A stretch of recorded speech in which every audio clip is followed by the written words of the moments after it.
হাসিনা পালিয়ে যাবার আগে বাঁচার জন্য যাদেরকে ফোন দিয়েছিলেন, দর্শক এবার বেরিয়ে আসলো এক চাঞ্চল্যকর তথ্য।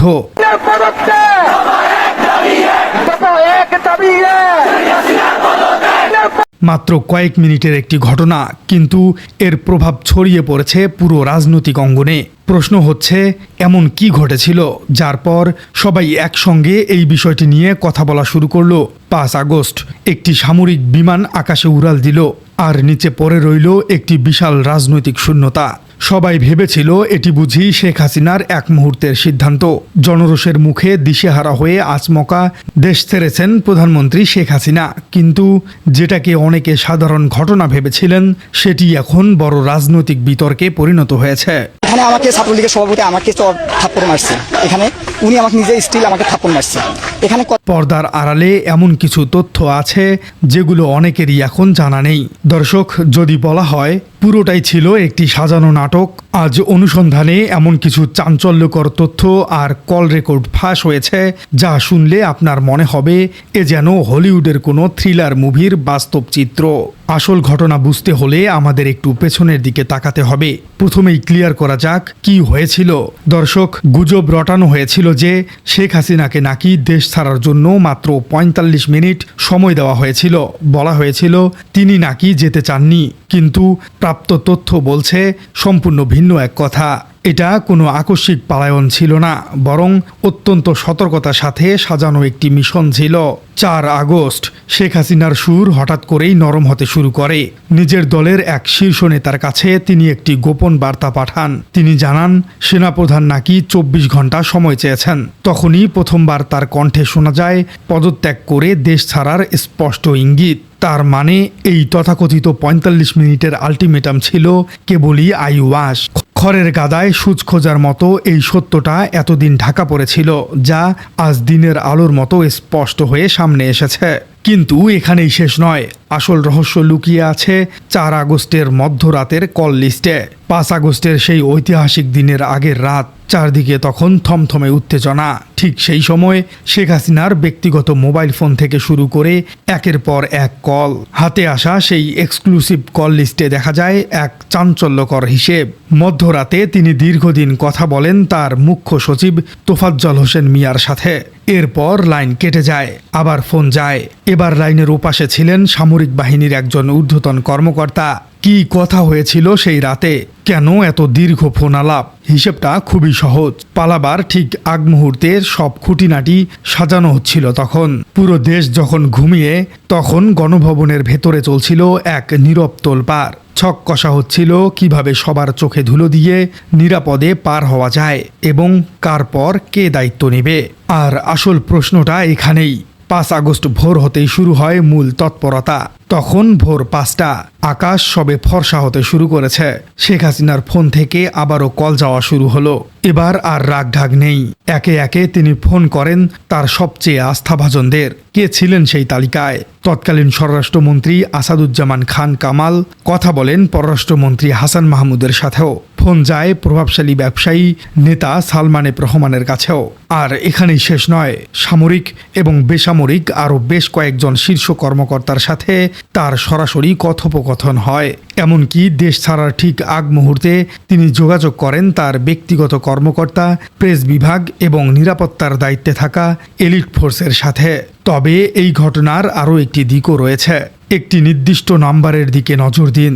সামরিক বাহিনীর এক শীর্ষ কর্মকর্তার সাথে সকাল থেকে দুপুর পর্যন্ত বারবার কথা বলেছেন তিনি। এমনকি বিমানে ওঠার পরেও তিনি সবশেষ সেই কর্মকর্তা এবং নিজের মেয়ে ছাইমা ওয়াজেদের সাথে যোগাযোগ করেছেন। তারপর সন্ধ্যায় ভারতে পৌঁছেই তিনি কল করেন ভারতের 3টি নির্দিষ্ট নাম্বারে। তবে যে বিষয়টি নিয়ে বিশ্লেষকদের মধ্যে সবচেয়ে বেশি আলোচনা হচ্ছে সেটি হলো ডাটা গায়েব হবার রহস্য।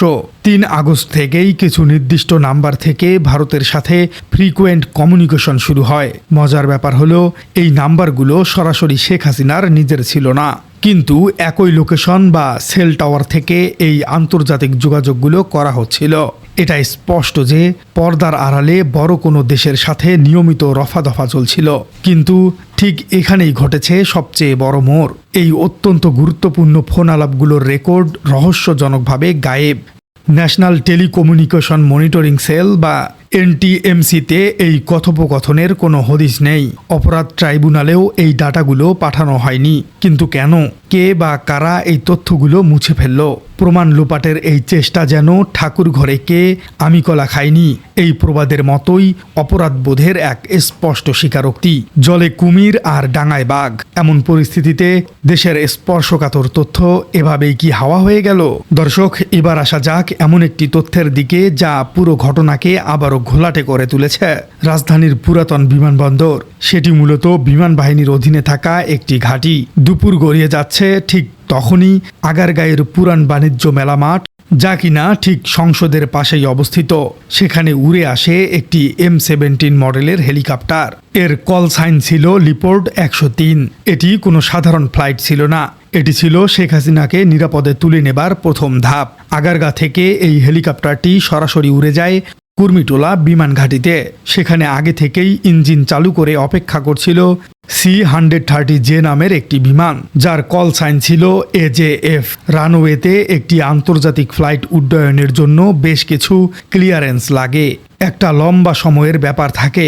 কিন্তু আশ্চর্যের বিষয় হলো এই বিমানটি তার উড্ডয়নের ক্লিয়ারেন্স পেতে সময় নেয় মাত্র 2 মিনিট। বিমান বাহিনীর পরিভাষায় এটাকে বলা হয় স্ক্র্যাম্বল, বা যুদ্ধক্ষেত্রে তাৎক্ষণিকভাবে যে বিমান উড়িয়ে নিতে হয়। ঠিক এই মুহূর্তেই পরিস্থিতি বদলে যায়। খাতায় কলমে এই ফ্লাইটের কারণ দেখানো হয় প্রশিক্ষণ বিমান। এ যেন চোখে আঙ্গুল দিয়ে দেখিয়ে দেবার মতো জালিয়াতি। বিমান তো উড়ল, কিন্তু এরপর যা ঘটে সেটি পুরো আলোচনার কেন্দ্রবিন্দু হয়ে ওঠে। আকাশে ওঠার কিছুক্ষণ পরেই শেখ হাসিনাকে বহনকারী এই উড়োজাহাজের ট্রান্সপন্ডার বন্ধ করে দেওয়া হয়। ট্রান্সপন্ডার হলো সেই ডিভাইস যার মাধ্যমে রাডারে একটি বিমানের অবস্থান ট্র্যাক করা হয়। অর্থাৎ আকাশে উড়ে বিমানটি পুরোপুরি ভূত বা ঘোস্ট ফ্লাইটে পরিণত হয়। কেউ যেন জানতে না পারে তারা কোথায় যাচ্ছে। সেই ট্রান্সপন্ডার পুনরায় অন করা হয় একেবারে ভারতের আকাশসীমায় ঢুকে যাবার পর। আর একটি বড় হিসেবের গলমিল রয়েছে এখানে। এভিয়েশন রুল অনুযায়ী ঢাকা থেকে সরাসরি দিল্লি যেতে হলে বিমানটিকে রাজশাহী রুট ধরে যেতে হয়। কিন্তু এই ভিআইপি ফ্লাইটটি রাজশাহীর দিকে না গিয়ে উড়ে যায় সাতক্ষীরার উপর দিয়ে, যাতে 5 থেকে 7 মিনিট আগেই বাংলাদেশের আকাশসীমা পার হয়ে যাওয়া যায়। দর্শক, এই পুরো ছকটি বাস্তবায়নের ঠিক আগ মুহূর্তে ঘটেছিল আরেকটি নাটকীয় ঘটনা, যা এতদিন পর্দার আড়ালেই ছিল। 5 আগস্ট সকালে যখন ঢাকা শহরের প্রতিটি প্রবেশদ্বার দিয়ে লাখো ছাত্র জনতার স্রোত গণভবনের দিকে ধেয়ে আসছিল, তখন মরিয়া হয়ে ওঠেন শেখ হাসিনা। পরিস্থিতি পুরোপুরি নিয়ন্ত্রণের বাইরে চলে যাচ্ছে বুঝতে পেরে তিনি সরাসরি ফোন করেন তৎকালীন সেনাপ্রধান জেনারেল ওয়াকারুজ্জামানকে। নির্ভরযোগ্য সূত্র এবং একাধিক বিশ্লেষকদের মতে এই ফোন কলে শেখ হাসিনা সেনাপ্রধানকে অত্যন্ত কঠোর ভাষায় নির্দেশ দিয়েছিলেন আন্দোলনকারী ছাত্র জনতার উপর চরম বল প্রয়োগ করার জন্য। সোজা কথায় তিনি চেয়েছিলেন সেনাবাহিনীর বন্দুকের নল যেন সাধারণ শিক্ষার্থীদের দিকে ঘুরে যায়, যে কোনো মূল্যে। এমনকি ব্যাপক রক্তপাতের বিনিময়ে হলেও তিনি চেয়েছিলেন ক্ষমতা আঁকড়ে ধরে রাখতে। কিন্তু এখানেই ঘটে সবচেয়ে বড় মোড়। জেনারেল ওয়াকারুজ্জামান পরিষ্কার জানিয়ে দেন যে বাংলাদেশ সেনাবাহিনী কোনোভাবেই সাধারণ জনগণ এবং নিরীহ শিক্ষার্থীদের উপর গুলি চালাবে না। সেনাপ্রধানের এই সরাসরি প্রত্যাখ্যান শুনে তীব্র ক্ষোভে ফেটে পড়েন শেখ হাসিনা। তিনি হয়তো কল্পনা করতে পারেননি যে এতদিনের অনুগত সামরিক বাহিনী এমন একটি চূড়ান্ত মুহূর্তে তার নির্দেশ সরাসরি অমান্য করে বসবে। 5 আগস্ট একদম শেষ সময়ে এসে সেনাবাহিনীর প্রধান ওয়াকারুজ্জামানকে শেখ হাসিনার ফোন, আর এরপরেই ওয়াকারুজ্জামানের জনগণের পক্ষে থাকার অবস্থান। এই পুরো বিষয়টিকে আপনি কিভাবে দেখছেন? কমেন্টে জানিয়ে দিন আপনার মূল্যবান মতামত। আর আমাদের চ্যানেলে নতুন হয়ে থাকলে চ্যানেলটি সাবস্ক্রাইব করে বেল আইকনটি বাজিয়ে দিন। দেখা হচ্ছে পরবর্তী কোনো ভিডিওতে।